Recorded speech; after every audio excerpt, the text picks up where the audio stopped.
What's up friends, welcome back to my channel. So in this video I'm going to be showing you guys how to record your screen with the VLC media player. Somebody people can talk to me how to fix it, and you can use in the VLC media player as a screen recorder. So first of all, you need to open your VLC media player in your desktop and click on the media device. Media device option, capture device.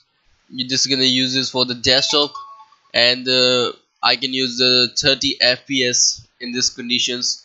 According to your computer, you can also use this the 60 fps and many more. And the second is click on the file.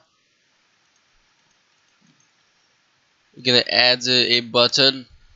You can choose the file from the media. So after playing that, you're gonna click on the play. The screen is being recording yet. So which are you doing in your computer? You can also